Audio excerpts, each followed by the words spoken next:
Hey guys, Banana Luck here. Welcome back to another Water Realms video. We have a patch note that just dropped on the Discord server just moments ago, and we're just gonna go right straight into it. There's two versions. One is on Forerunner, one is on the actual server, but it looks like it's a similar patch note with just some slight differences. So if you head to Discord under game news, you will see it. It's gonna be happening next week. I think it's on Tuesday as usual. Let me just check. Yep, that's Tuesday. And it's gonna happen before the Anora summon. So Anora is getting yet another buff. First of all, cost is being reduced from 22 to 19. And the stack cap of Ancient Spirit reduced from 15 to 6, and its effect per stack increased from 1% to 3%, which gives her extra 3% attack increase. And then after that, we have the ultimate enhanced. During the ultimate, Labor's Ballistic attack has an expanded damage range. I'm guessing that will keep the attack range, but the AoE blast will be bigger than before. And then A1, when Noxious Breath activates, immediately inflicts an immobilized state for 2 seconds. It was previously 1 up to 10 enemies in range. So let's head back to the game for a bit and take a look at Anora right now to see where it's at. Let's go to Esotericis. Here's Anora. Okay, here. And first of all is the cap thing, Ancient Spirit. Oh, okay, so that's the talent. So upon the death of an allied summon, Labor gains 1 stack of Ancient Spirit, stacking up to 15 times. So the only time that a summon dies, at least in GVG for my case, is gonna be Cyrus Skeletons. So this is actually a huge buff because you don't get that many deaths. And reducing the cap stack to 6 and also increasing the percentage per stack, that's huge. So she's gonna get that 18% attack increase a lot faster than before. And then ultimate range, it's the Vortex attack range. So that's nice. And then with the enhanced ultimate, the dragon would do more damage in the bigger range. And then A1, when Noxious Breath is activated, immobilized state, this used to be 1 second, now it's going to be 2 seconds. So even more control for Anora. Okay, moving on. A hero that I don't actually have, Beelzebub. Added additional effect for the talent. When the hero is in a cultist team, the hero's basic attack and Plague of Ruin restores HP equals to the hero's 50% attack to 1 cultist ally in attack range. So this might just be what we need in AoE Arena, where, if you're Beelzebub, you sort of have a healer plus inspiration unit as long as you're using a full cultist team. This may be what it's trying to do. And then the other one, Corrupted Swarm, added additional effect, grants 30% AoE damage reduction to cultist allies in range. Once again, this 30% damage reduction, it's gonna be nice for AoE Arena because the mobs do explode and they hurt quite a bit in the new arena. So I'm not gonna go through the original kit. I think this one is quite straightforward. And then now we have the big buff. This is huge.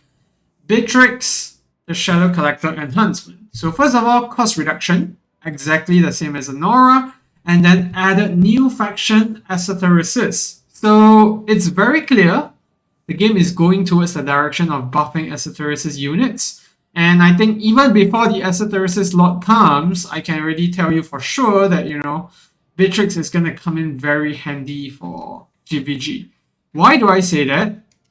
If we go back to the game, so I do have a Beatrix. No, never mind, it's not maxed out, so it might be better to view through the gallery. So Beatrix is one of the few units that has the crutch range. So what am I talking about? Is this very awkward range that expands out, and it's very hard to find places to use it. But this is going to be handy in GVG. It's also going to be handy in AoE Arena, because this one whole line can be where Beatrix slows down the entire lane of units that are walking down. And given the fact that she's added to Esoterisis, it means that you can comfortably use her as another unit in GVG. Because Esoterisis, as it stands now, there's no unit that does any slows. And then back to the page, ultimate talent, Dream Eater summon cooldown reduce, so that means more summons. And after the death of a Dream Eater, rage restore increased to 3%, used to be 1 or 2%, if I'm not wrong. And the maximum number increased to 5 during the ultimate. Hero and Dream Eater's damage increase changed to up to 70%. And upon casting her ultimate, Dream Eater's targeting range expands to the entire battlefield. That's pretty crazy. And then rage cap reduced by 100, and then another passive buff where allied summon spawns on the battlefield, increases her attack by 1%, stacking up to 10 times. And then after Beatrix attack increases by 10% when allied summon spawns on the battlefield, increases the... Oh, this is the old one. So now she's going to get a 10% increase right away, and 5 summons later she's going to get the extra 5%. Very neat. It's the same buff that Anora got, which essentially relies on less summoning because some units don't really do that much summons. But in Beatrix's case, she actually does a lot of summons herself. So Beatrix and Anora are going to go in hand quite a bit because Beatrix, the Dream Eater that she summons actually dies, but the allied summon thing, that might be a bit tricky. Okay, next thing, A1, each stack of Spirit Drain increases attack by 2%, and Dream Eater's death can also gain 1 stack of Spirit Drain. That's this one. So it's gonna be a 20% increase instead, and she's also gonna gain it when her summons die. A2, cost reduction. A3, increase the number of Dream Eater summoned by the ultimate by 1. Talent is triggered as a 25% chance to summon 2. Then A4 is extra attack. And when Dream Eater dies, restores 10. Okay, this has to be the most useless awakening out there. So let's go back to Beatrix and have a look. So Dream Eater inherits 100% of the attributes, deals 40% AoE damage up to 5 enemies and exists for 18 seconds. When it explodes, it dies. And up to 4 can exist at the same time. And then her ultimate summons 2, so with A3 it's going to summon 3 instead. And whenever an enemy dies, it summons 1, right? So with A3 there's a 25% chance to summon 2. And then the slow as well. This is really annoying. It's a 50% slow at max level. And then, yeah, that's the Spirit Drain thing. Her base is not very high, so every point of attack increase is actually going to come in very handy for her. And the rage cap for this is reduced to 900. With her Esoterisis faction, it's going to reduce down even further. Let's see if we can find Esoterisis here. Yeah, so it's going to reduce down to 675. So very nice buffs all around. In fact, I think this is going to change. This is going to push for more summoners, in fact, and I really like it because I've been saying for the longest time, why push for summoners if you push them all to counters? Because you still have Cyrus being the Esoterisis slot where, you know, he's the one that is actually doing a whole lot of buff to summons. Because if you can see, where was it? Not really a buff to summons, but basically the fact that whenever an ally is defeated or retreats, increases the damage of other faction team members. I do believe this applies to the units that are summoned as well, when they die or retreat.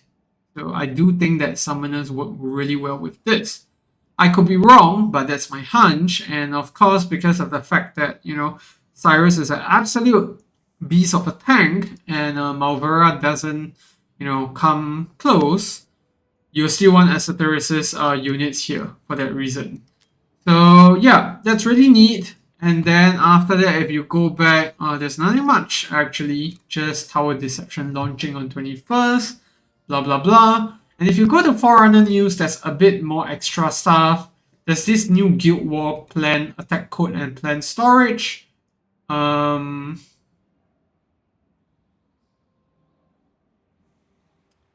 Oh, okay. So you can copy people's attacks. Not sure how useful that is, but good to know. And then